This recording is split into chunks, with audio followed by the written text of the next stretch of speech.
youtube.com/Skype a Scientist. Tonight, we're going to be talking about soil and how soil is connected to everything from human health via drug discovery and food availability and water resources to all sorts of other things, climate change included. So, Raven, is there anything you'd like to say? Mostly just as per usual, the Free Library is really excited to help support this initiative. Also, Joe, let me know if you want me to be a little bit long-winded while you get set up, because I can give you a little bit more time. I'm all set. Okay, great. Oh, wonderful. So yeah, we're always very stoked to be able to help facilitate community conversations and really helping to connect people like the average person with like a little bit more in-depth expertise on something, because if you can't turn to a library for expert information, where can you go? So yeah, I'm really happy that together Free Library and Skype a Scientist have been putting this on, and also like hands to Sarah for helping to arrange everything and really being the powerhouse behind this initiative. Thank you. Thanks. Awesome. Okay, so Joe Handelsman, we're really, really lucky to have you here with us tonight. We're going to be hearing about you, about your book, and how we can learn more and what we can do about soil and why it's so important. So I'm going to hand it over to you, Joe, if you want to take the stage and give us a talk. We're going to be here. Everybody in the audience, if you have questions, a good portion of this session is going to be questions. So please put them into the Q&A and we'll get to all of them, I hope, or as many as we can after the talk. We will see you soon. We're going to hide, but we will be here to answer any questions in the chat or what have you. Thank you so much for being here. Thanks for having me. Sarah, can you see my slides? Yes, looks great. Okay, great. Well, thanks for having me, and thanks everybody for attending this session. I'm going to talk today about a problem that I think is less well known than it should be. I think it's a catastrophic crisis that's emerging, and we're not dealing with it as fast as we should. So my title is The Catastrophic Erosion of Soil and How to Stop It. And that implies the end of the story, which is really good news. And we don't often get a really bad story with great news at the end. And that is, I'll give you the punchline, this is a crisis we can actually do something about. So I just finished writing a book that was just published last month by Yale University Press called A World Without Soil. And my interest in this started long before I wrote the book. I've been a soil microbiologist for many decades. But a few years ago, I went to work for President Obama in the White House as a science advisor. And I knew I wanted to make some changes in soil and some contributions and start some initiatives in soil. But I hadn't really been keeping up on the erosion literature. And when I started reading it, I was absolutely blown away by how fragile our soil is and how fast it's been blowing and washing away. And I realized that this really is a crisis, and people aren't recognizing it because a lot of people like me, including many soil scientists, think we solved this back in the 1970s and 80s. And the fact is we started to, but then because federal laws changed, we lost our grip on it. So I'd like to tell you about that now, and first start with what's soil and why is it important? Why should we care about it? And then talk about the loss of soil and what happens when we lose it. And then I can end on happy news, which is how we can protect the soil. So it's kind of interesting that soil is one of the most familiar things that we have around us. I mean, next to air and water, we probably interact with our soil the most. We're constantly walking on it, digging on it, in it, smelling it, and breathing it in our air. And yet most of us know very little about it. Soil is a mixture of microorganisms and geologic material. The organisms are incredibly abundant, and particularly the microorganisms, the bacteria and fungi and viruses are very, very densely packed. In fact, soil is one of the most biologically diverse environments on Earth. So 1 teaspoon, for example, of soil will contain billions of bacteria. So that just gives you a flavor, and that's just the bacteria. That's not counting the viruses and fungi and protists. Soil forms very slowly. And so this is an example on the left here of a very young soil.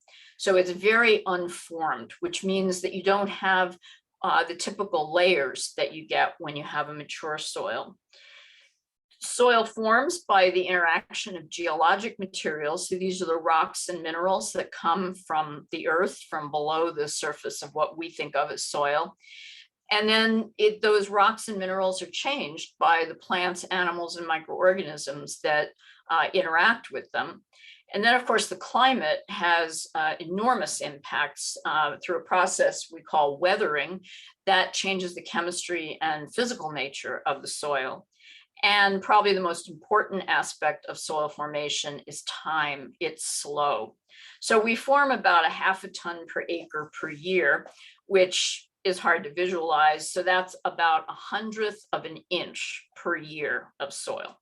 So you can imagine it takes hundreds of years to build an inch of soil. So this is very slow forming.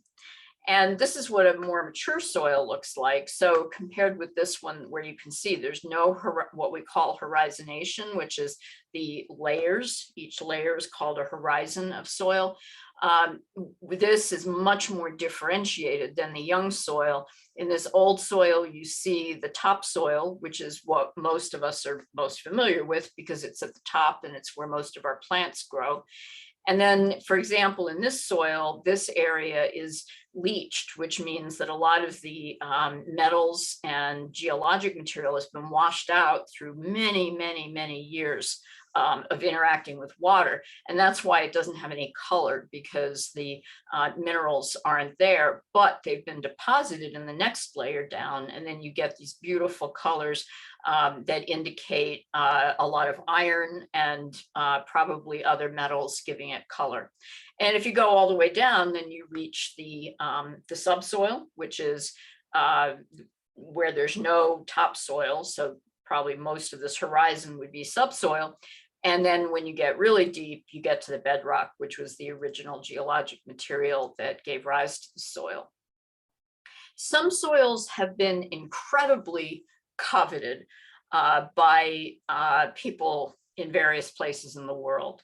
So this is an example of one where it's so precious that Ukraine, where this soil exists, has been invaded many times for its soil. There's evidence from Adolf Hitler's letters that he invaded Ukraine to capture the power of its soil, because he knew that the German soil didn't have the capacity to feed the expanding German population, and they needed the richness and the fertility of the Ukraine soil, and it is the most productive soil in Europe.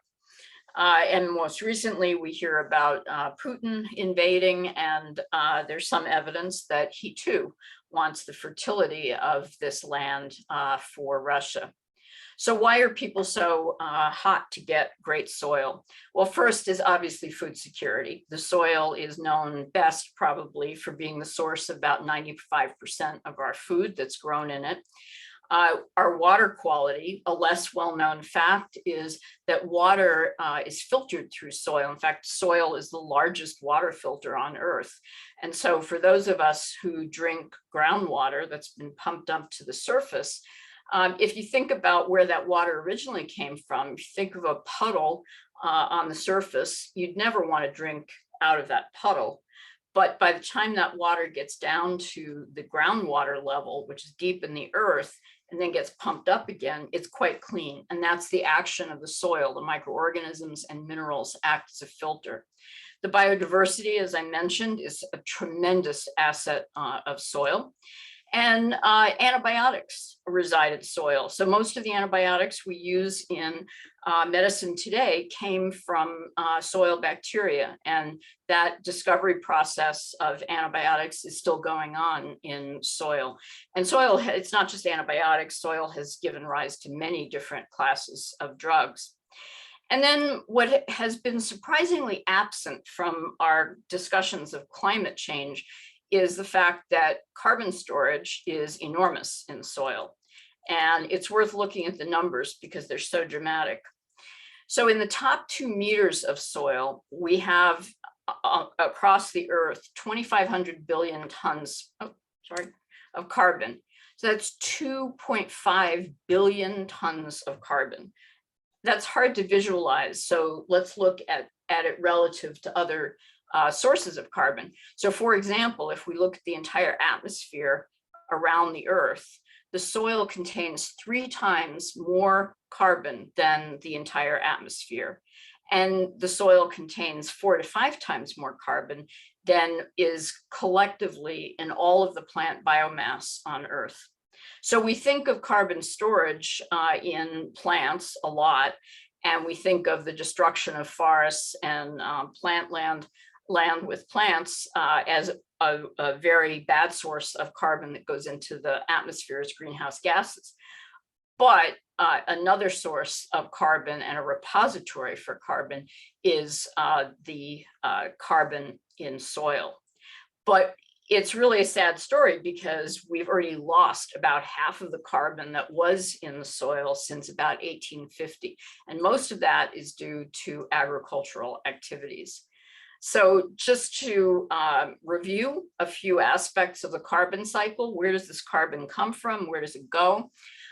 We know that photosynthesis, which is the process carried on by trees and plants, is driven by the energy of the sun. And so sunlight drives the fixation of carbon dioxide, so a gas in the atmosphere. And the reactions of photosynthesis turn that gas into sugars and proteins and carbohydrates, all the substances that make up plant material. Plants are very well-evolved organisms, and they have been selected for the ability to secrete carbon, not just into their roots, but around their roots.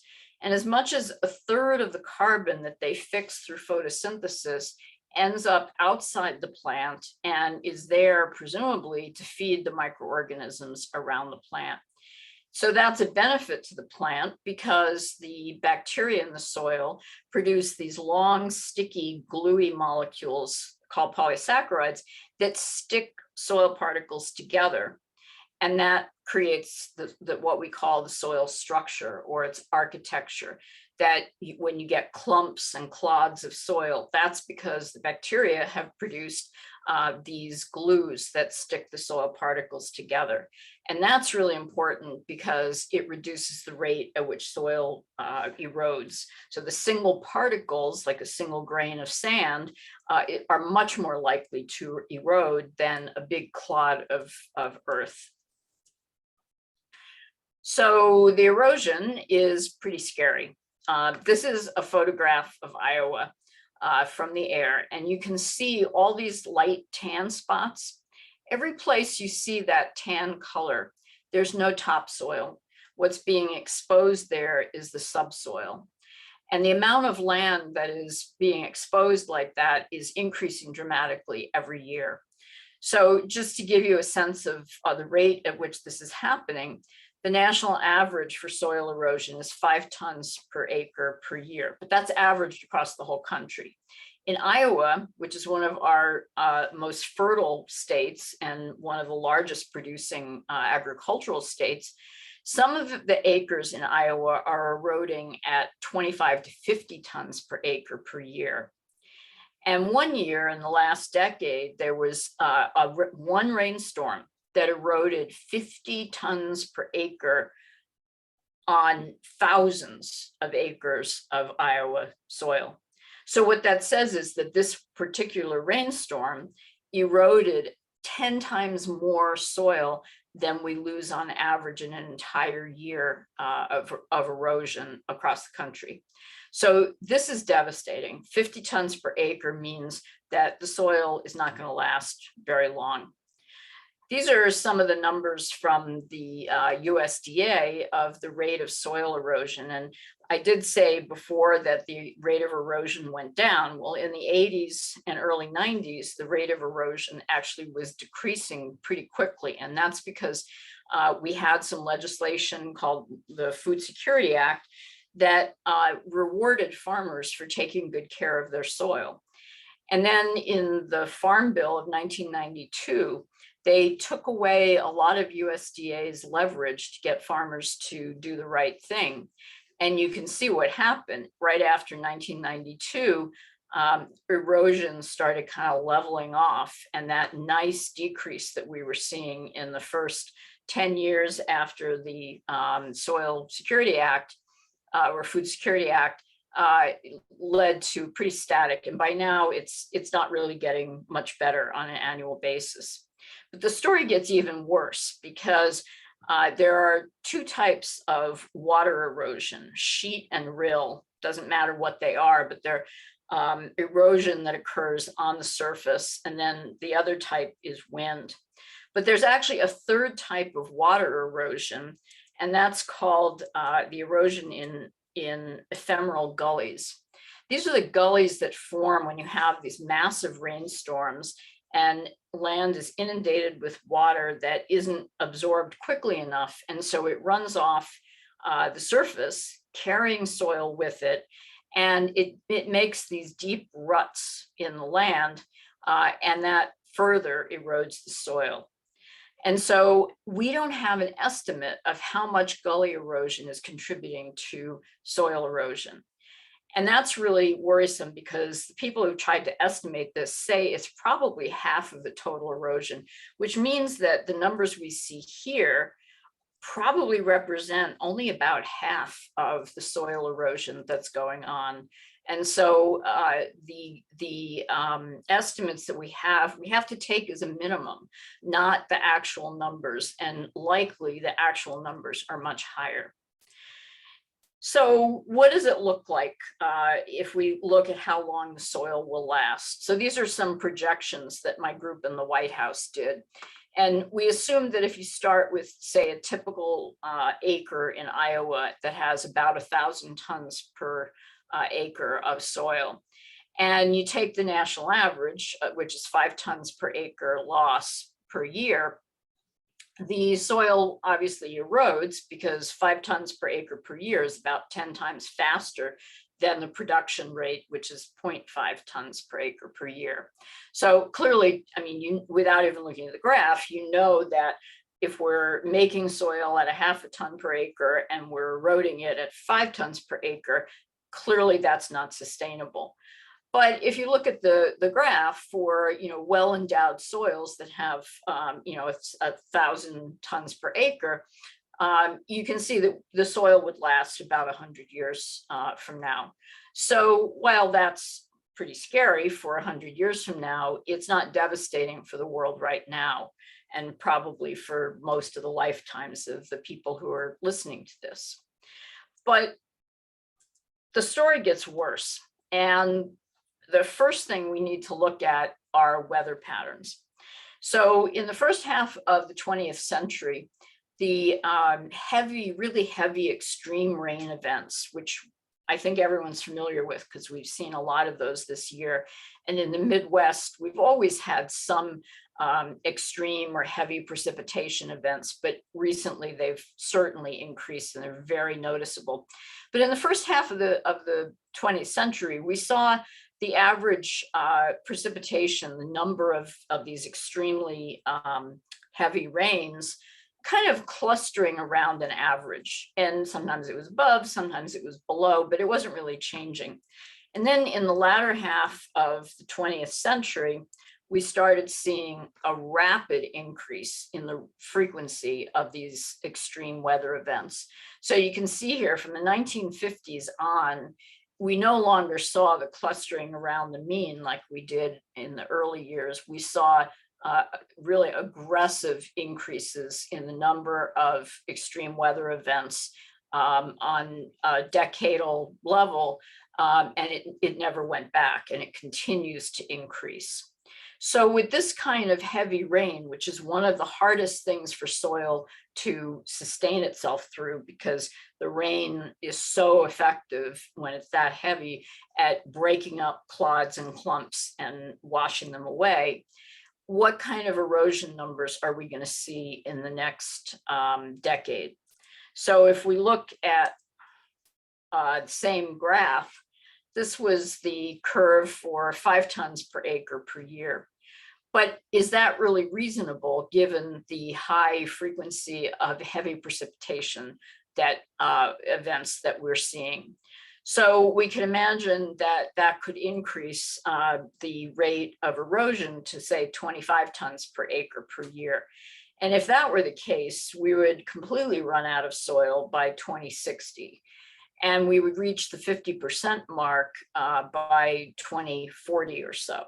And that's the 50% mark is really important because many studies show that the yield of crops begins to really decline rapidly at the 50% mark. When the land has lost half of its soil, then you really start to see the impact on crop productivity. But as I mentioned before, there are sometimes single rainstorms now that erode at 50 tons per acre in one afternoon. So there certainly is potential on a lot of cropland for 50 to 100 tons per acre erosion per year.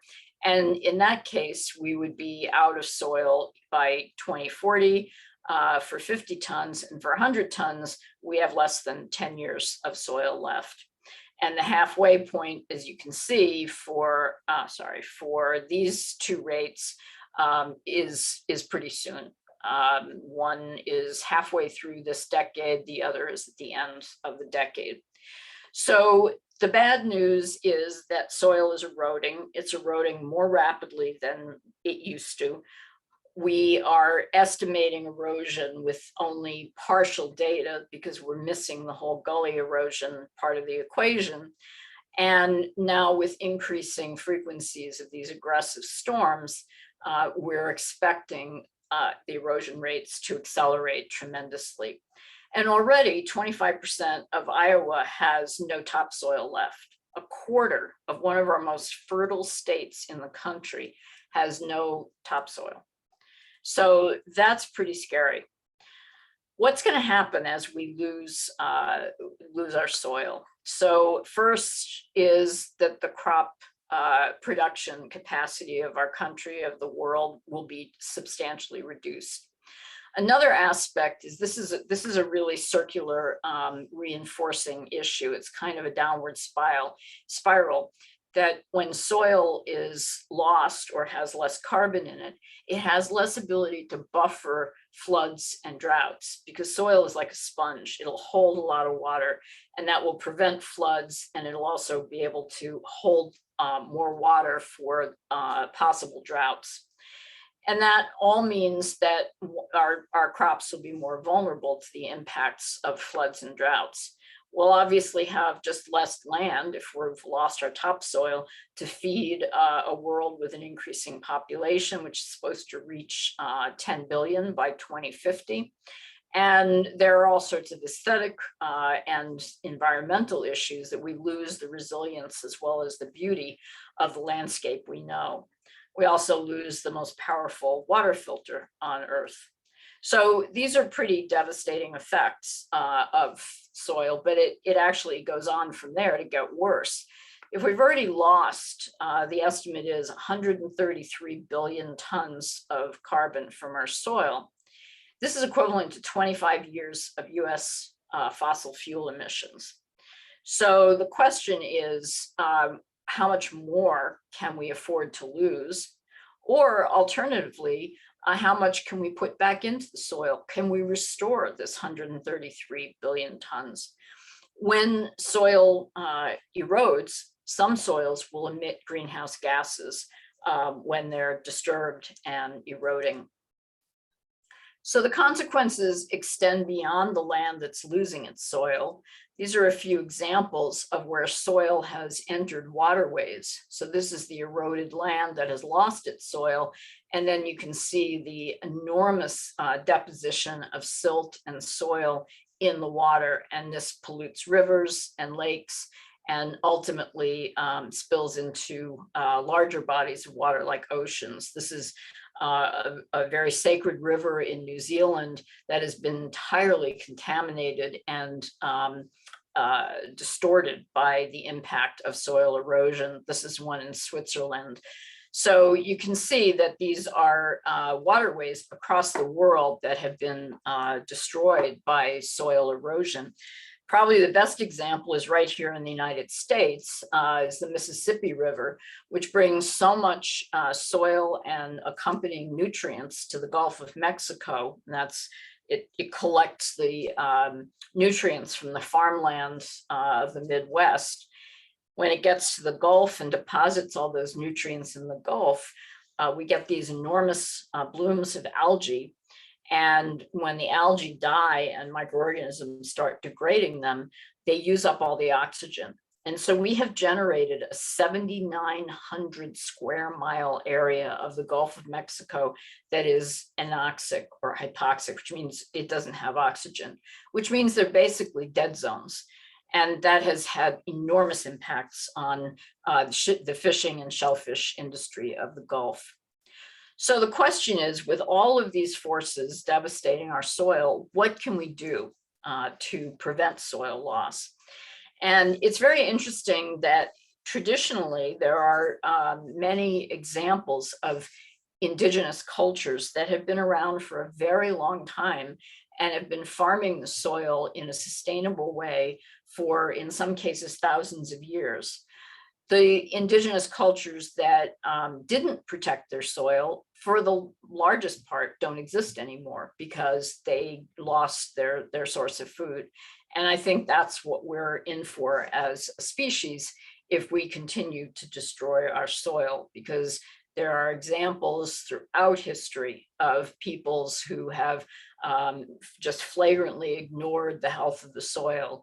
And they last about 250 years on average. So we're about to reach that mark. And the question is, are we going to do something about it and become more sustainable like the indigenous cultures that have lasted for thousands of years? So how do those cultures protect their soil? Well, a couple of very well-known techniques are, first of all, no-till planting, which is to not plow the soil. Plowing the soil destroys its structure. And so if you plant by drilling holes in the soil and just dropping seeds into those holes without plowing and turning over and destroying the soil, that helps to preserve crop residue, it increases carbon, and it increases soil structure. The no-till methods were introduced in the 70s, and they were thought to be the savior of our soil. And now I think only less than 30% of our land has been, agricultural land has been converted to no-till. So that's a change that we could make, a big change that we could make pretty quickly. Another is cover cropping. So in many agricultural areas, Midwest is a great example, most of the year, the soil is bare. So you grow your crop from late spring to early to mid fall, you harvest, and then many farmers will plow after harvest. They turn over the soil and then they leave it. So you have this freshly plowed soil, which now has had a lot of its structure removed. And for the next 8 months, it's going to be completely bare to the elements. That makes it very vulnerable to the wind and water damage that takes soil away. A very simple and proven technique is to plant cover crops. Cover crops are planted after the main crop. So you harvest, say, your corn in the fall, and then you go through and plant your cover crop. and that will grow until frost, and then the plants will remain in the field until the following spring. For some cover crops, you can harvest them, and there's economic benefit there. For others, they just end up in the soil, and they end up enriching soil, increasing carbon in the soil. But probably most importantly, they prevent the erosion of the soil during the months that the crop is not in the ground. So these are two extremely old methods that are used in modern agriculture and should be used far more widely. There's an interesting origin to the Midwestern soils. These are actually the same type of soil as the Ukraine soil that I mentioned. Very deep, rich, fertile, dark soils that are very high in organic matter. These soils formed with plants, by plants that were very deep rooted and were largely perennials. And so the prairies were populated by these plants that could go down, their roots could go down as much as 14 feet. One of the kinds of grasses that lives on the prairies has been tracked at 10 to 14 feet below the surface of the soil. If you compare that with, for example, a corn plants have very, very shallow root systems. Most of the roots are in the top 6 to 18 inches and very little below that, and the root mass is much lower. Corn is also an annual, which means it produces its seed, farmers harvest it, and then it's gone from the landscape. So the goal, if you can think of it teleologically, of a corn plant is to get as much of its carbon focused into the seed, because that's how it reproduces, as possible. And then humans have taken that a step further, and of course we've bred corn to produce as much seed as possible. The result is that a corn plant by the end of the season will have left about 1% of its carbon in the soil, which is really destructive to the soil. In contrast, these perennials and the deep-rooted plants that created the prairies leave as much as 70% of their carbon in the soil. And then they come back the following year and do it all over again. And that process, year after year after year, helped to build the very, very deep soils of the Midwest. And then in a few short generations, by planting corn and soybeans repeatedly, we have stripped those very soils of the deep, dark richness that typifies them. So a group in Iowa said, well, maybe we can go back to the prairie while still growing corn, which is the most lucrative crop in the Midwest. And they developed the STRIPS program, which is the idea of taking just 10% of the corn out of production. So you see the rows here, these are corn rows. And then in the middle here, you have that 10% region that is a mixture of prairie plants that are deep rooted and have, some of them are perennials, and they will have a very positive effect. In over a few years, they will dump a lot of carbon into the soil. And even better, they physically stop the erosion process. And so in the first year after planting these, this group found that they could reduce erosion by as much as 90% in 1 year, one year of growth, and they could essentially stop erosion in their cornfields. I think this is one of the more revolutionary ideas, because the idea of using prairie plants, of course, is very old. It's as old as the prairies themselves. But in this case, they figured out how to do it without reducing the corn yield very much. And in fact, the woman who runs this program, a professor at Iowa State University, Lisa Moore-Schulte, just won the MacArthur Prize for the so-called Genius Award for her work inventing the STRIPS program. So this is an enormous program of enormous potential that should be explored and should be expanded across the Midwest. So these three practices, no-till farming, cover crops, and strips, are basically all we need to control the soil crisis. And so what can we do to improve our soil health. Obviously, these three methods are the core of any good conservation program for soil. I'm not going to have time to talk about it today, but there's a method called rotational grazing, which some of the research shows, this is a very intensive form of rotational grazing. Some of the research implies that it's actually gives meat production a carbon negative footprint, which is quite remarkable. And if anyone's interested, we could talk about the argument behind that. We also need research. So one of the things that we know is weed control without plowing is really tough. And what most farmers will use to control weeds is herbicides. But organic farmers won't get certified if they use herbicides. So instead, they plow pretty heavily. And so we really need more research to figure out what methods for weed control can we offer to our organic farmers, and hopefully all farmers, that don't involve either herbicides or plowing, so we can protect the soil from the damage done by plows. I think should be breeding plants, not just for the yield above ground, but also yield below ground that will make the soil sustainable. And we should be breeding those plants under the conditions with things like no-till farming, so that they are adapted to the conditions that are good for soil.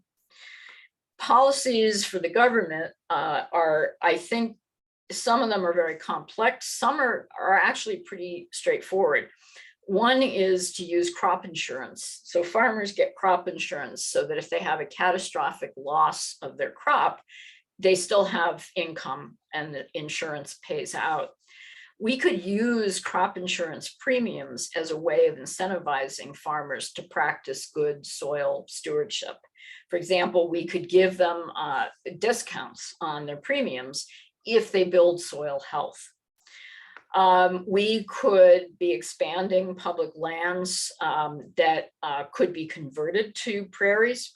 One thing I've proposed is using all the highway median strips for prairie, and that would have both beneficial effect on pollinators as well as carbon balance, and it would preserve soil.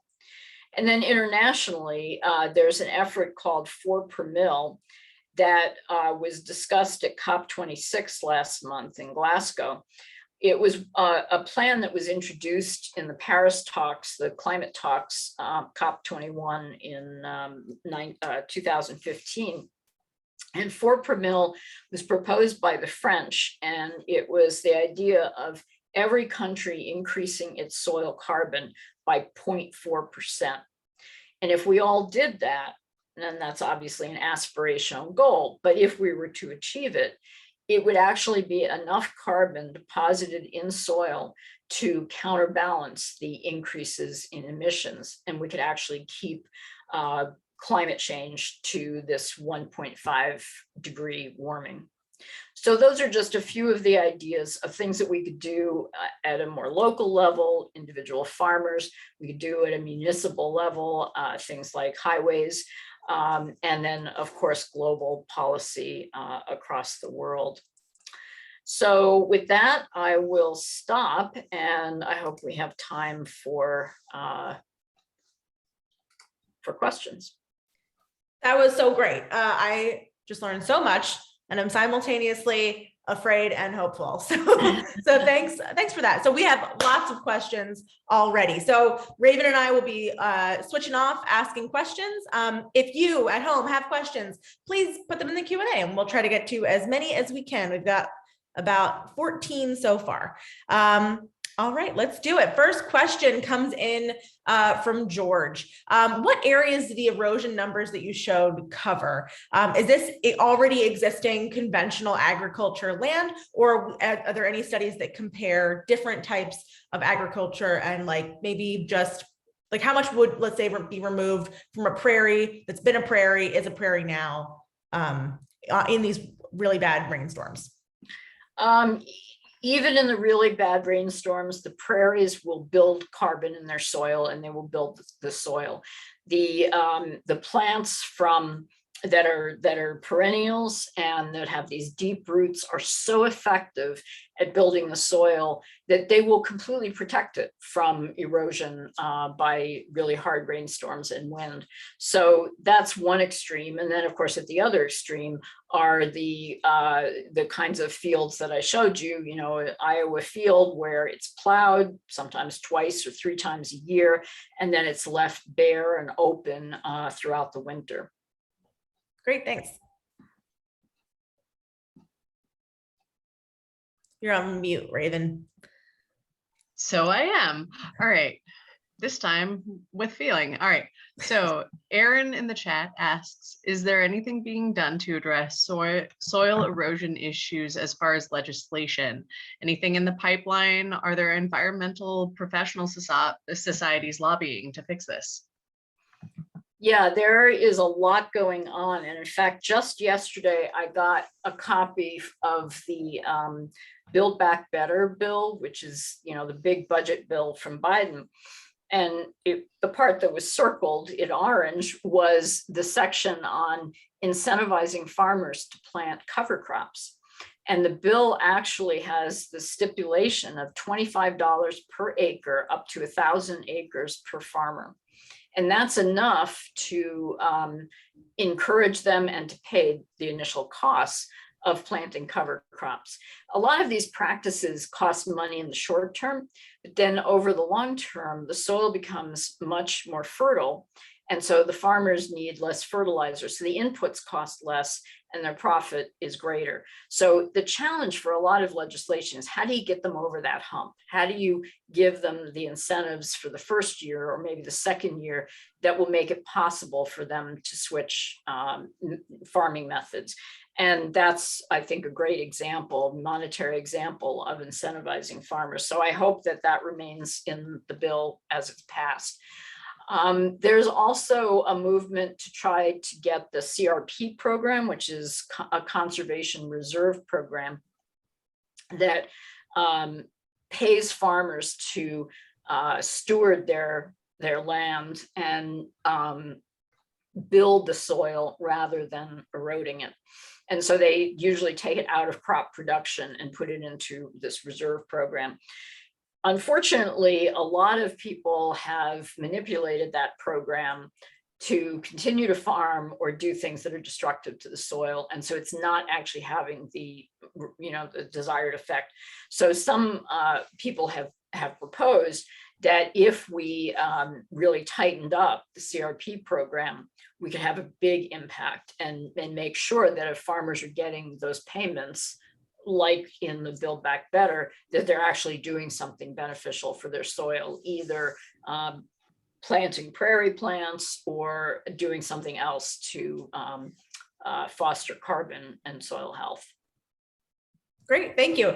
So before I get to the question, I want to make sure that you link in the chat where people can get your book. Specifically, Mark Martin wants to know where he can get an autographed copy, if possible. So that's the quick question. And then the real question we have here is from Alex Xavier. What effect does soil erosion and the resulting cascading environmental degradation have on potential pharmaceutical natural product discovery?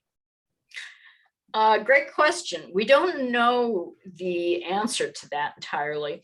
What we don't know, we do know that there's enormous potential in the soil for pharmaceuticals, for the small molecules that we think of as drugs, because that's the community of organisms that is most likely to produce these small molecules, or the soil bacteria. What we don't know is if we lose, say, all the topsoil on an acre of land, have we actually lost species or strains that produce a unique compound that we wouldn't find anyplace else? And the answer is probably yes. There's a really good chance of it because some of the pharmaceuticals we have, despite all the screening of soil bacteria over decades and decades, some have only been found once. And so that makes me worry a lot about organisms that have particular biosynthetic capability to produce these great compounds going extinct if we lose the soil, which is their habitat. All right. Great answer. Thank you. We have George who asks, are you familiar with Dr. Elaine Ingram and the Soil Food Web School? She has been training people in soil restoration via microbiological research. What have you found to be the most beneficial, starting with restoring the biology to yield their benefits to make morphological design changes, or observing how the biology naturally responds? We don't have a lot of comparative data on the same land to be able to say this method restores the soil at this rate and in this way, and this other method would do this.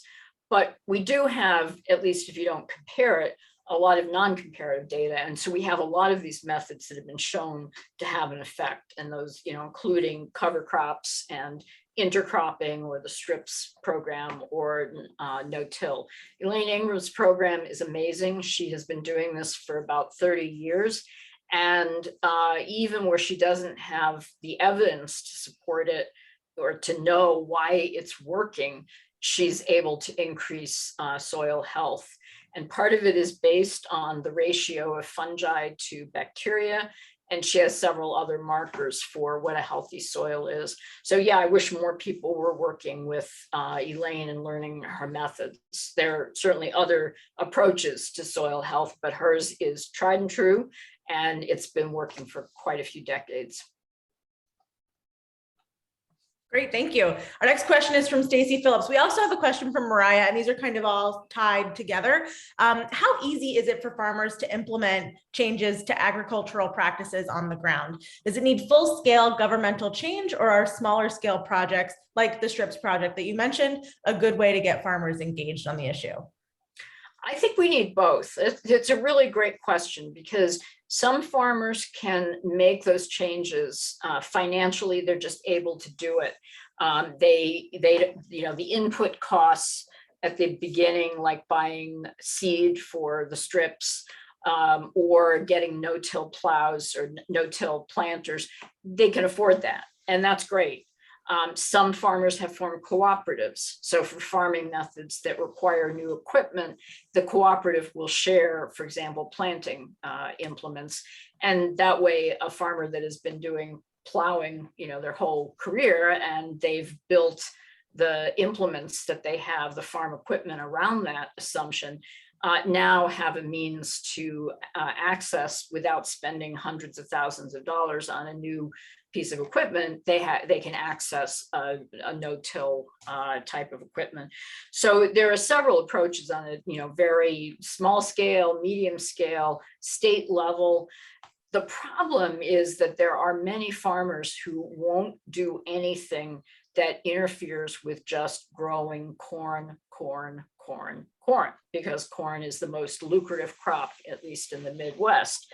And so they want to rotate as little as possible. They plant soybeans like once every 3 years, and then they immediately go back to corn. And corn is just this incredibly destructive plant. One of my colleagues in Iowa said he thinks that for every pound of corn that we harvest a pound of soil.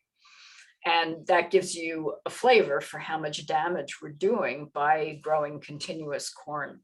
So we need, for farmers like that, many can't afford, like if their farmers' margins are just so slim that many of them are just on the edge. And if they invest more money or have less yield, they'll be out of business. And we can't expect farmers to take that risk. And so we need to provide the incentives, like paying them to do cover crops, at least for the first few years until they can begin to benefit financially, or paying them to do no-till, or cover crops, and strip cropping. Those are just a few of the examples of things that we could be paying them to do. So it's a mixture for sure. All right. This one I find interesting. What do you think of organic versus GMO agriculture? I feel like organic processes may be better for the soil. However, there's much potential of GMOs personally, almost like a mix of both practices would be best, like they're not actually mutually exclusive.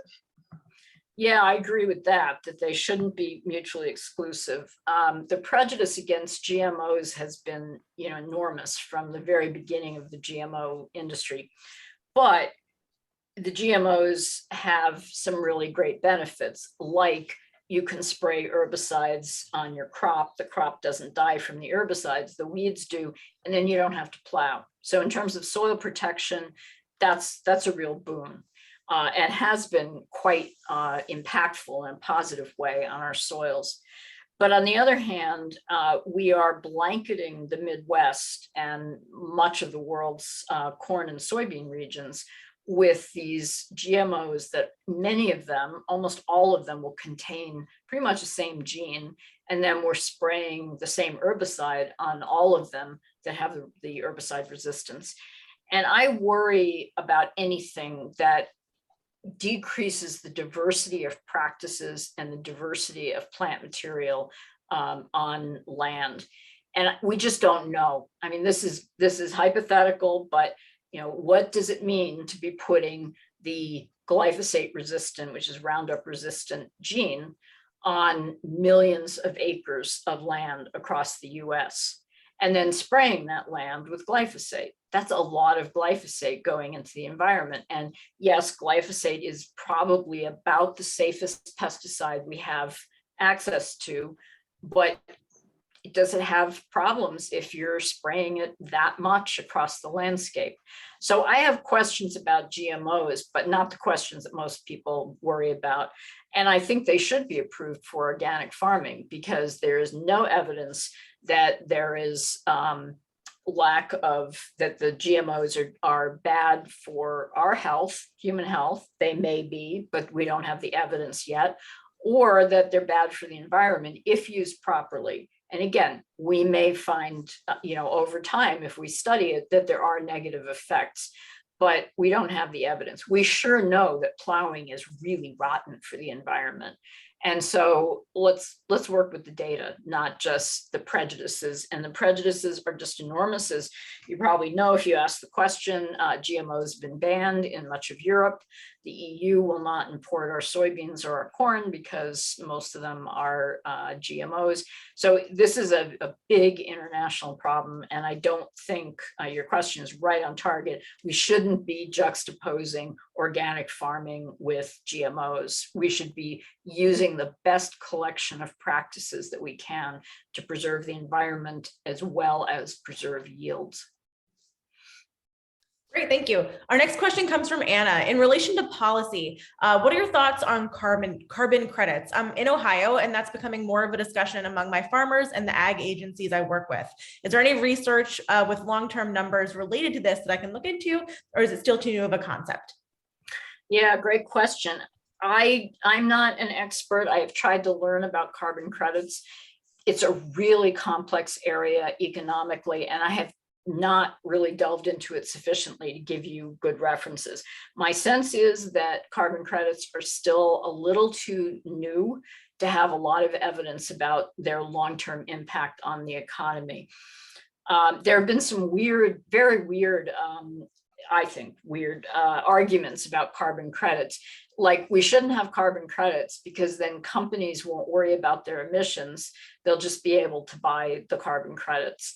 And that's just, I don't know, looking at policy in a vacuum. Why can't we do both? Why can't we have the carbon credits and benefit the farmers for their good practices, but also pressure the, reduce the emissions?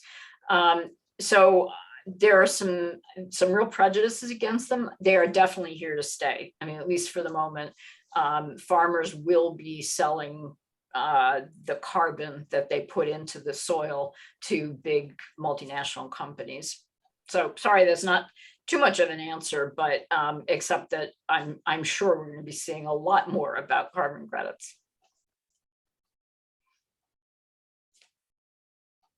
All right. If the world adopts regenerative agriculture, do you feel optimistic that we can save our soil health from climate change and the threats therein? I don't think that regenerative agriculture alone will save the earth from climate change. I think that regenerative agriculture, were we to adopt it across the vast majority of acreage, would restore a lot of carbon to the soil and would curb the impact of emissions, because we'd be balancing, the net emissions would go down. I don't think that that's going to happen. It's a nice dream, but I don't think that the methods of regenerative agriculture will appeal to all farmers. And some, may not have very good reasons for not being able to adopt them. But we could be doing regenerative agriculture, both for livestock and plants, over much, much greater acreages than we do now. And that would make a big dent in our carbon budget. Great, thank you. Our next question is from Mariah. Would it be possible to catch soil that erodes into waterways and return it to the land, or would that be too much work for too little reward? Yeah, I think you hit it. Not only too much work, but too much expense. Moving soil across the landscape is really expensive because it's so heavy, and you're dealing with a relatively low value per unit commodity. We're not talking about gold, where we think of it, I think of it as black gold, but on a weight basis, it doesn't have the value that would make that economically feasible. Who would pay for it? So I think not letting it erode in the first place is definitely the answer. There are a few projects that are using deep dredging to remove the silt and sand that has eroded from farmland, from waterways, and then deposit it back on the land. And actually a very natural way that this happens is river flooding. So like the River Nile is famous for the river flooding and depositing mass amounts of silt on its banks. And that creates the Nile Delta, which is one of the most productive regions of the world. Mississippi Delta, the same thing. And if that happens naturally, it's a wonderful way to redistribute soil. But in terms of using machinery to do it, it's pretty expensive and inefficient. So better not to let it erode in the first place.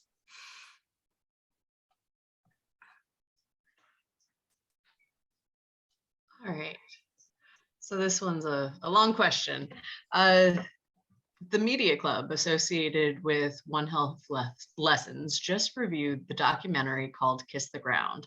In the movie, agroforestry, having plants on farms where food animals are grown, I heard from a local soil scientist that practices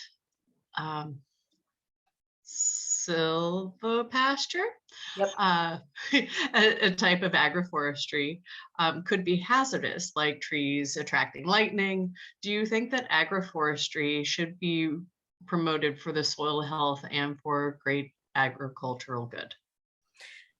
Yes, I think that one of the most sustainable systems we know of was developed by the Maya Indians in Mexico and Central America. And for thousands of years, they have continuously farmed their land with no detriment to the soil. In fact, there's some evidence they have built the fertility of the soil. And their entire system is built on growing their crops. One, they do mixed cropping, so very much like the strips idea. And they use plants that are very complementary to each other, but they do their cropping in the forest. And so they burn trees with a very cool temperature about every 20 years. And the cool temperature is important because if you burn trees with very hot temperatures, the carbon goes off as a gas. If you do it with cool temperatures, it becomes what we call biochar, which deposits the carbon in essentially an undegradable form. So it remains in the soil. That also brings nutrients that the trees have taken up from deep in the soil. And now the nutrients are in the top part of the plant, of the trees. Well, when they're burned, it's deposited in the top part of the soil. So it's a way of redistributing nutrients in the soil. And then when they burn the trees, then they grow their crops. And for a few years, they have great crop production. then often the productivity will go down, and they plant trees, leave that plot for 20 years, let the trees grow, and start the cycle all over again. So they move their crop gardens throughout the forest every year. They move to different regions. And that's worked. And the Maya did not go extinct the way so many societies did from overutilizing their soil. So I think we have a lot to learn from them. Silviculture, or silvagriculture, which is the idea of bringing crops and trees together, I think is a tremendous, has a lot of potential for American farming, all industrial farming, in fact, because trees are so beneficial to the soil. Awesome. Well, we're pretty much out of time here, but we really appreciate all the questions and all the knowledge that you shared with us today. Would it be possible after the session for us to email over like the specific things that people can call up their representatives and advocate for, either in the Build Back Better bill or any other bills that we maybe should be aware of, that I can then email out to everybody who attended? Sure. A group of us developed a set of policy recommendations as part of day one, the day one project, which is what the idea was, to have policy ready for the first day of Biden's presidency. Then this specifically science policy. And I can give you the link to that, and it has many very practical actions that we can all advocate for. Great. Okay, that sounds wonderful. Well, thank you all for attending. Raven, thank you for running this with me again. Kay, thank you for interpreting. Do you have anything you'd like to share with us, Joe, before we wrap up today? Just remember, when you talk about soil, it's a dire situation that we can fix. And I think that's an incredible treat. We're also overwhelmed by climate, where what do we do? How do we fix this? There's no single solution. And it's hard as an individual to feel like you can make a difference. With soil, we can really make a difference. Every one of us can compost, we can protect our soil, we can advocate for farmers. There are lots of things we could do, and we could turn it around in 1 year if we wanted to. Great. All right, wonderful. Thank you so much again. Everybody, keep an eye out in your email inboxes. In early January, we'll be sharing the next session in the Science for Change series. I hope we see you all next year. Everybody have a safe and healthy holiday season, and we'll see you next year. Thanks again, Raven. Do you have anything you want to say before we wrap up? Just wanting to thank Joe for being here and talking with us. And again, it is quite nice to have something that feels actionable. It feels like so much in the world is non-actionable. So knowing like, hey, like my compost bucket out front is actually doing something is just a delight. Great. But thank you again. Well, thanks for having me. Yeah, of course. All right. Well, everybody, we'll see you next time. Thank you so much. Goodbye.